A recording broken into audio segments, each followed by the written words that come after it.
Бәріңізге сәлем. Бүгінгі видеода сіздерге мыңдаған адамдардың жүрегіне жылулық ұялатқан оқиғаны айтатын боламын. Иттің адамға адалдығы өте құнды нәрсе, және оның көңілін ешқашан қалдырмау керек.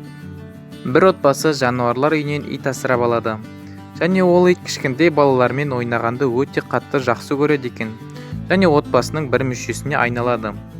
Бұл отбасыдағы адамдар бір-екі жеті өткеннен кейін ит өзін дұрыс емес ұстап жүргенін байқайды. Ит есіктің алдына отырып, түнімен ұйықтамай, иелерінің оянғанын күтіп, ең бірінші қарсы алып алатын еді.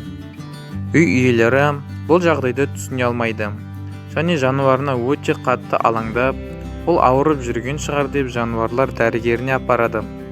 Алайда жануарлар дәрігері итке көмектесе алмайды. Өйткені иттің денсаулығы өте жақсы еді.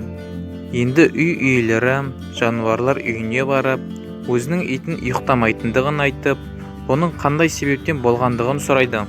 Жануарлар үйіндегі адамның айтқаны оларға өте қатты жүрегіне ауыр тиеді.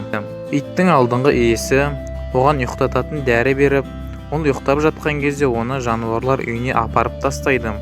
Осылайша ит өзінің алдыңғы иесімен және өзінің алдыңғы үйімен және өткен өмірмен қоштаса алмай қалады. Ол осылайша қайтадан ұйықтағысы келмейді. Ол өзінің жанұясынан, жаңа отбасынан қоштасқысы келмей, түнімен ұйықтамай және көңілсіз жүреді. Жануардың жаңа иелері оған көмектеспекші болады. Оның өзіне сенімділігін және қауіпсіздігін өзіне қайтармақшы болып, оның жататын жерін төсегінің төмен жағына салып, оның отбасының маңызды мүшесі екендігін және оны ешқашан жібермейтіндігін осылайша көрсетеді. Итке өзінің сенімділігін қайтару үшін бір жетінің өзі аздық етті. Осылайша бір күні ит ұйықтады. Осылайша өзіне деген сенімділігін қайтарып, қайтадан ұйықтай алатын болды.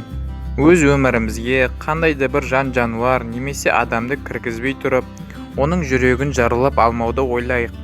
Және өз өміріміздегі адамдардың жүрегін жараламайық.